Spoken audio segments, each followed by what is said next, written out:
You're watching FARC Racing on OEN, and probably pissing off your friends by yelling, "I can do better than that" every lap and a half.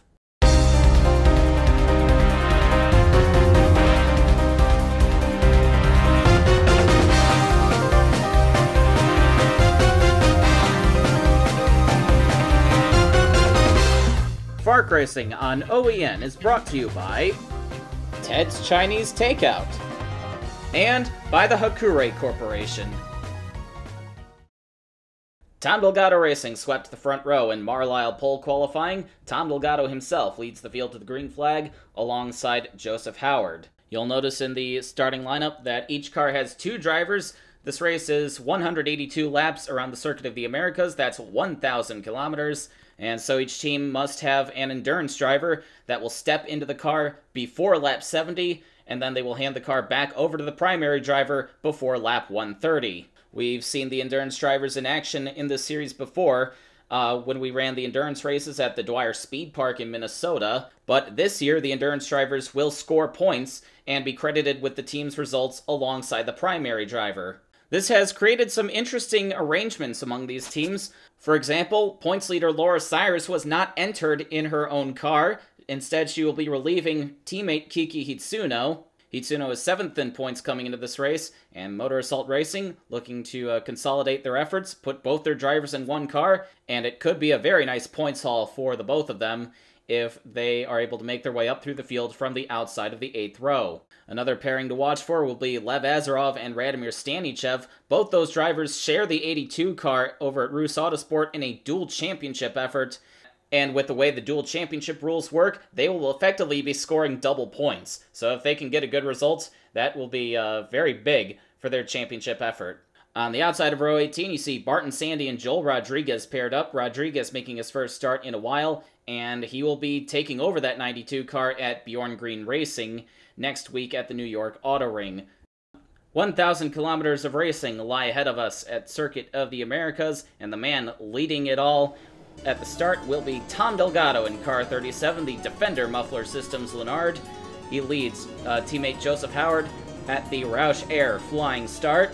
Delgado trying to pull ahead down the front stretch and up the hill. Joseph Howard trying to settle into second place, but he's going to come under attack from Bigsby Foot in car 14. Top 5 single file heading into turn 1 now.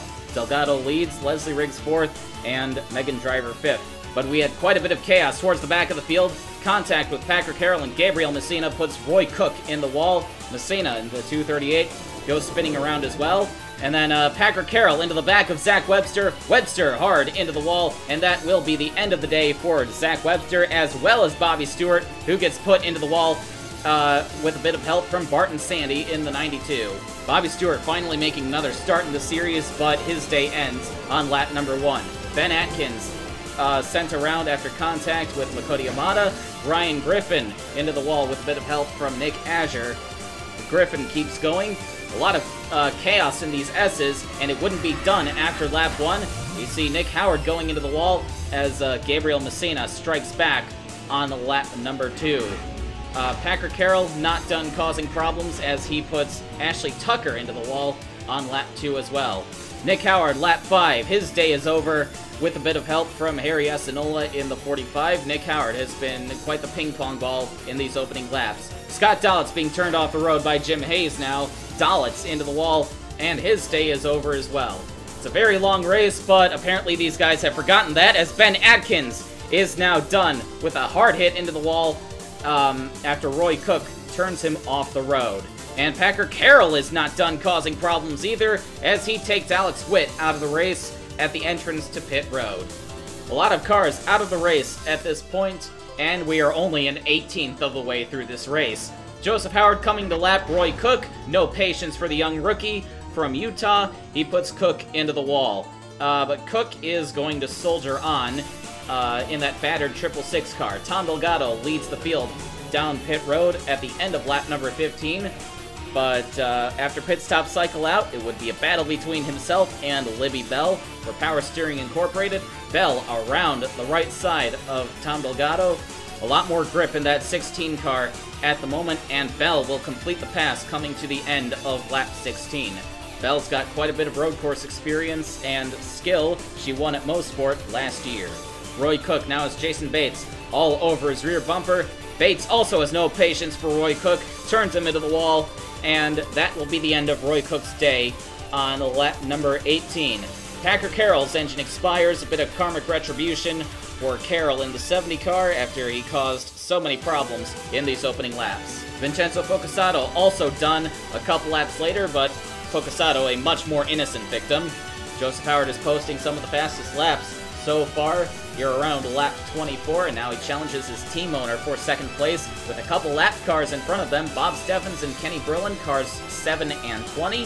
Brillin holding up 37 as Howard gets away, trying to get by the 7 car, putting the bumper to Steffens.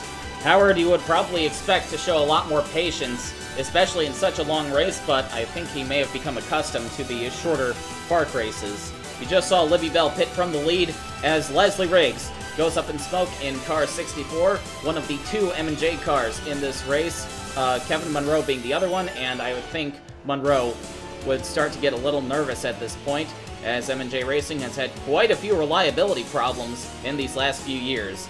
Tom Delgado, after pit stops, now much faster than the 17, he makes quick work of Howard, and now comes after Libby Bell for the lead with a little bit of help from the lapped car of Ryan Matthews. Bigsby Foot now coming after Howard for third, as Howard starts to struggle a little bit in that 17 car. It is Sergio Power Incorporated versus Tom Delgado Racing here at the front of the field.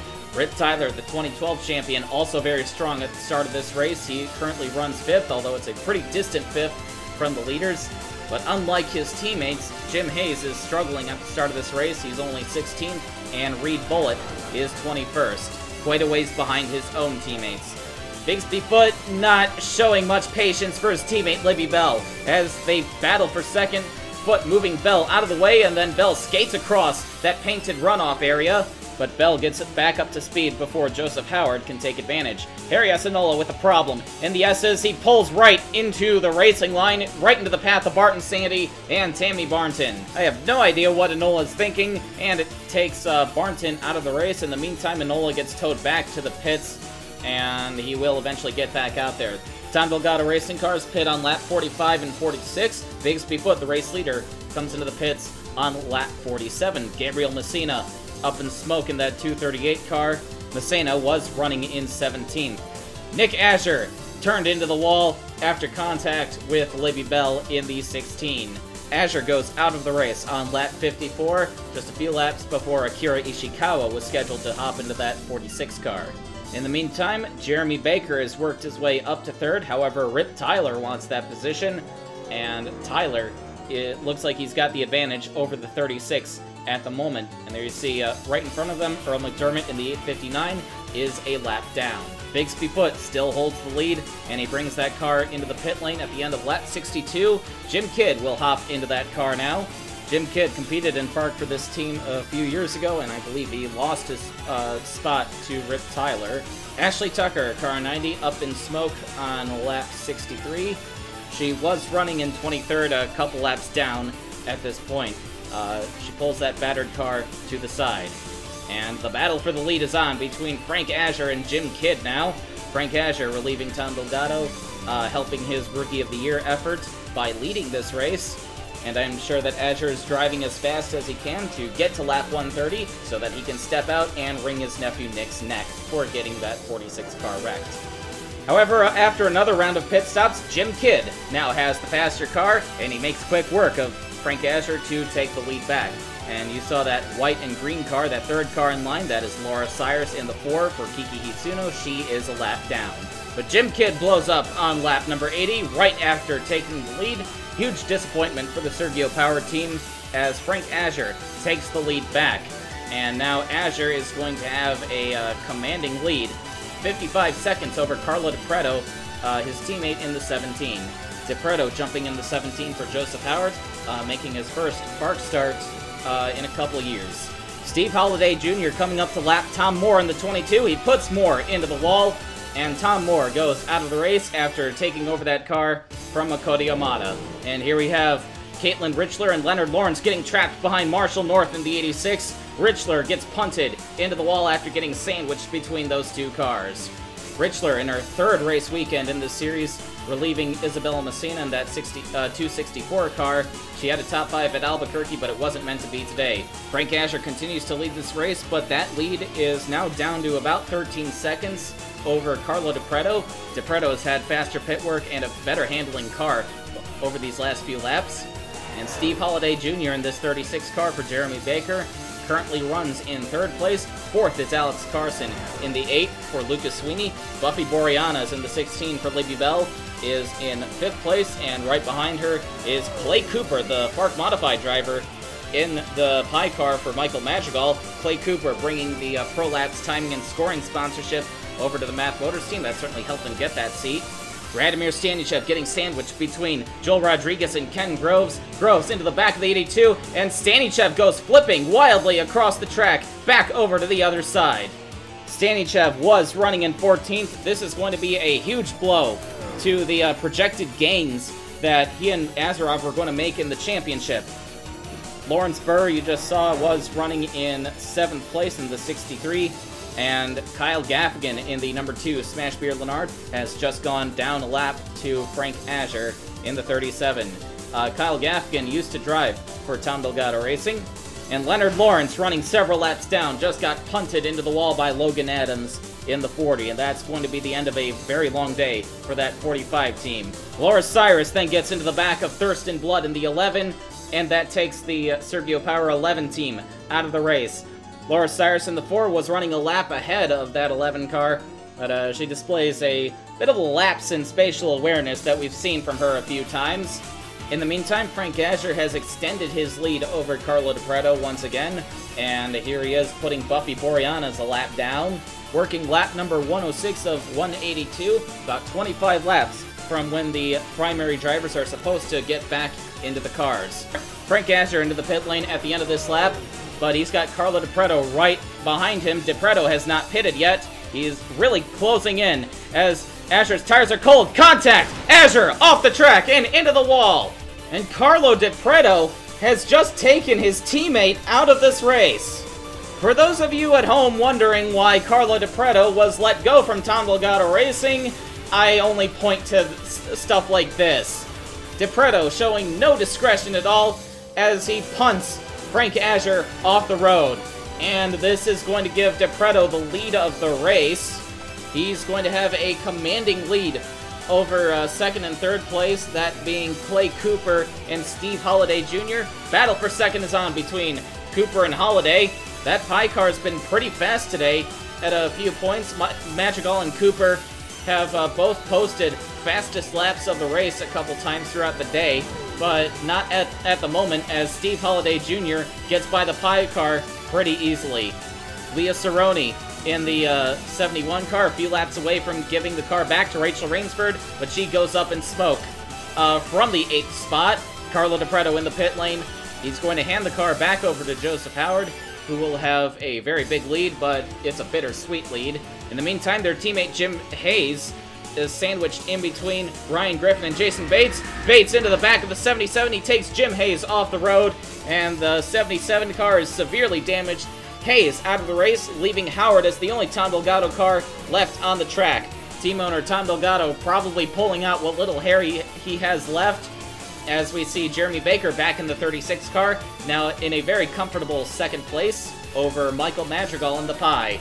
Math Motors seems to have a very strong road course program this year, as Madrigal is safely in third place over Lucas Sweeney in the number 8. Lucas Sweeney, an accomplished road racer himself. He has a win at Watkins Glen a couple years ago. Let's go a bit further back in the field, looking at Ryan Griffin in car number 86, running in 19th place, 10 laps down. He got into that wreck in the opening laps, and he has struggled ever since then, but through perseverance, he has picked his way through the field as his competitors have fallen by the wayside. Griffin is easily the slowest car on the track, but considering how far behind he is, 19th place is pretty good for this team right now. Kiki Hitsuno back in the 4 car. This team is now up to 8th place. And once again, the 4 car was the only car that Motor Assault brought to this race. But Hitsuno and Cyrus are pretty well ahead of most of their points rivals. So those two drivers are going to make a very big gain in the championship with this run if they keep it up. Kevin Monroe back in the 63, currently running in 6th place, looking to chase down Libby Bell in the 16.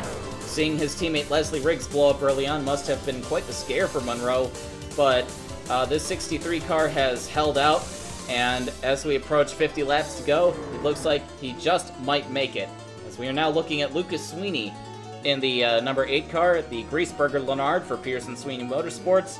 Sweeney is running 4th, the last car on the lead lap, and you see leader Joseph Howard bearing down on him, but Howard seems to be taking it easy and not making life too difficult for either of them.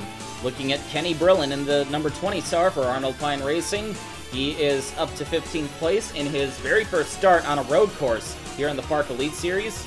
Brillin, the 60-year-old father of Taylor Brillin, who failed to qualify for this race, finished 10th in the Regional Cup race here a few days ago, so that seems to have served as pretty good practice for this race. Brillin having a good run so far. Michael Madrigal has caught up to Jeremy Baker, but then Madrigal peels off for the pit lane. Jeremy Baker maintains 2nd place for now, as Lucas Sweeney now challenges Madrigal after pit stop cycle out. That's going to be for the 3rd spot, and you probably just saw Howard right in front of these two. Howard has put Sweeney and Madrigal a lap down. We are just a few laps from 40 to go now, as Lucas Sweeney now pulls away from Michael Madrigal in the pie car. Jeremy Baker continues to run in 2nd place, well over a minute behind Joseph Howard, but no matter how far behind, this is still a very good run for Jeremy Baker. But now he runs into the lap cars of Ryan Griffin and Bob Steffens. Contact with the 7 car. Steffens runs him off the road, and they both go into the wall. And that's a huge hit for both Steffens and Baker. Both of them now out of the race. Just 30 laps from the finish. Jeremy Baker was very safely in 2nd place, but now he takes himself out by his own impatience. This is going to put Lucas Sweeney in 2nd place, and he's now opened up a bit of a gap over race leader Joseph Howard. So now Sweeney is the only other car on the lead lap. Sweeney grew up on quarter midgets and modifieds, but he has had a pretty good time here on the road courses in the FARC Elite Series. Libby Bell running in 3rd place, and she's been turning laps faster than Joseph Howard. She knows that, and now she's coming after the 17, trying to unlap herself. And she's got a very big run on Howard, coming down the backstretch, a lot more straight line speed than the 17. Libby Bell breezes on by and gets herself back onto the lead lap. And we've got another pit stop cycle approaching 15 laps to go. Libby Bell gets out in front of Lucas Sweeney, and now Bell is up to 2nd place. We are approaching the 6-hour mark here. It's been a very long race today, but now 15 laps to go, and we still have quite a few interesting battles going on. Joseph Howard gets by Lucas Sweeney to put him back a lap down, and now that leaves Libby Bell as the only other car on the lead lap. Joseph Howard now bearing down on the 16. Libby Bell trying to stay on the lead lap in the closing stages of this race, but it looks like Howard is not really going to make a serious effort to try to lap her. He does close in on the 16 car, but Howard has more important business to take care of. He rounds the final corner and approaches the checkered flag. Joseph Howard, after 6.5 hours of racing, is your winner here at the Calvert Ignitions Austin 1000. Your defending series champion finally gets his first win in round 15 of the championship. Libby Bell, once again, the only other car on the lead lap at the end of the race. Lucas Sweeney in 3rd, Kevin Monroe up to 4th place, and he grabs the high climber bonus after starting in 27th. Michael Madrigal back to 5th place. Another top 5 run for Madrigal on a road course this season. Jason Bates 6th, Kiki Hitsuno 7th, Megan Driver, Andre Kinasa, and Earl McDermott round out the top 10. Ryan Matthews 11th, good points day for him. Kenny Brillin 13th in his first road course start, and Ryan Griffin was the last car to finish, 14 laps down.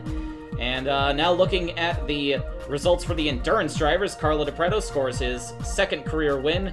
This will likely be his only start of the season, and probably his very last start for Tom Delgado Racing, after taking Tom Delgado and Frank Azure out.